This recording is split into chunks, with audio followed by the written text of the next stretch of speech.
अब बात नागरिकता संशोधन बिल की। संसद की मोहर लगने के बाद बांग्लादेश, पाकिस्तान और अफगानिस्तान से आए अल्पसंख्यक शरणार्थियों को नई आजादी मिली है। उन्हें नागरिकता मिलने का रास्ता साफ हो गया है। मगर भारत के सबसे करीबी दोस्त रहे बांग्लादेश के विदेश मंत्री कुछ ज्यादा ही भावनाओं में बह गए। उन्हें लगता है कि बांग्लादेश में अल्पसंख्यक महफूज हैं। खैर, उनका देश है, वो कुछ भी दावा कर सकते हैं, लेकिन अचानक भारत दौरा रद्द कर उन्होंने कई सवालों को जन्म दे दिया। विवाद बढ़ा तो ढाका से सफाई भी आई।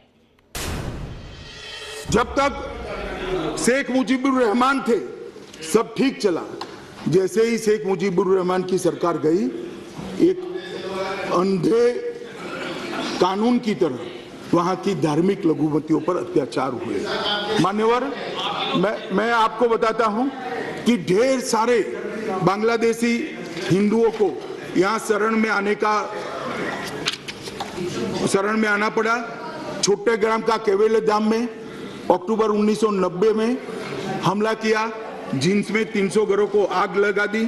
एक बार 200 हिंदू महिलाओं के साथ सामूहिक जघन्य अपराध किया और उस दिन 2 अक्टूबर जब देश का आजादी मिला तब धर्म। नागरिकता संशोधन विधेयक पर संसद की महाबहस पर बांग्लादेश की भी नजरें टिकी थी और विधेयक पर मुहर लगते ही बांग्लादेश सरकार की पहली टिप्पणी भी सामने आ गई।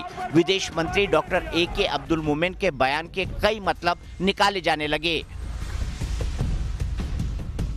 दुनिया में कुछ ही देश ऐसे हैं जहां सांप्रदायिक सौहार्द बांग्लादेश से बेहतर हो। अगर अमित शाह कुछ महीने हमारे देश में ठहरेंगे तो उन्हें ये नजर आएगा, भारत में पहले ही कई समस्याएं हैं, इनके साथ मिलकर लड़ना होगा।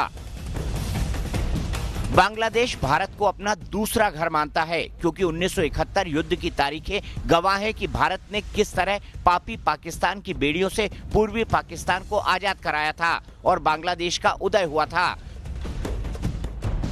खुद बांग्लादेश की प्रधानमंत्री शेख हसीना का भारत से गहरा नाता है। साल 1975 से 1981 तक शेख हसीना दिल्ली में ही रुकी। बांग्लादेश के बंगबंधु शेख मुजीबुर रहमान की हत्या के बाद हसीना अपने परिवार के साथ दिल्ली के पंडारा पार्क इलाके में रुकी थी।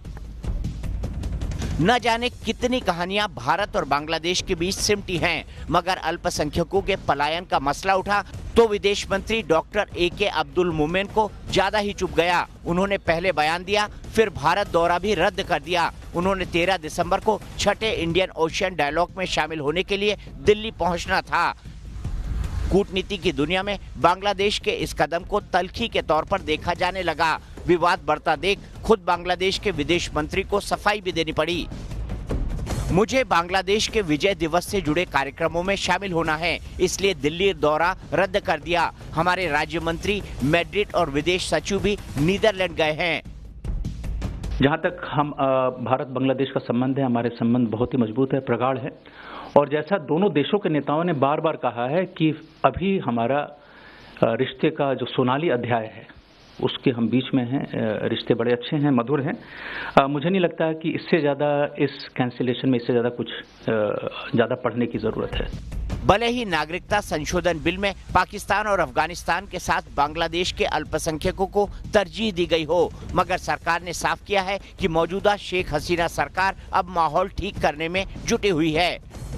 TAB को लेकर भारत और बांग्लादेश के रिश्तों में तल्खियां साफ दिखाई दे रही हैं। हालांकि बांग्लादेश के विदेश मंत्री के भारत दौरे के रद्द होने के पीछे वजहें कुछ और बताई जा रही हैं, लेकिन बांग्लादेश में अल्पसंख्यकों की सुरक्षा के मुद्दे पर दोनों ही देशों के बीच मतभेद साफ साफ उभर कर सामने दिख रहे हैं। भारत के दोस्त बांग्लादेश में अल्पसंख्यक सुरक्षित रहें, इसके लिए शेख हसीना सरकार ने कई कदम भी उठाए हैं। मगर बांग्लादेश में कई कट्टरपंथी संगठन ऐसे हैं जो हिंदू आबादी को टारगेट करते हैं और ये बड़ी चुनौती है। आइए आपको बांग्लादेश में हिंदू आबादी का रिकॉर्ड दिखाते हैं, जिससे साफ पता चलता है कि बांग्लादेश में हिंदुओं की आबादी घटी है।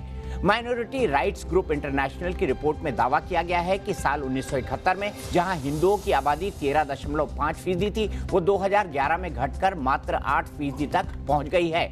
1971 के बाद 10 साल में हिंदुओं की आबादी में 1% से ज्यादा की गिरावट आई और आंकड़ा लगातार लुढ़कता गया। जाहिर है जब बांग्लादेशी हिंदुओं पर खतरा मंडराएगा तो वो भारत की तरफ रुख करेंगे। इसको लेकर संसद में गृह मंत्रालय ने अपनी जानकारी दी है। 14 जुलाई 2004 को तत्कालीन गृह राज्य मंत्री श्री प्रकाश जायसवाल ने बताया कि भारत में 1 करोड़ 20 लाख बांग्लादेशी मौजूद है, जिसमें हिंदू और मुसलमान दोनों हैं। 16 नवंबर 2016 को संसद में एक नई रिपोर्ट रखी गई जिसमें यह संख्या 2 करोड़ बताई गई। 31 दिसंबर 2014 तक 1,03,817 हिंदू शरणार्थी भारत आ चुके हैं, जिन्हें अब नागरिकता संशोधन विधेयक से नागरिकता मिल जाएगी।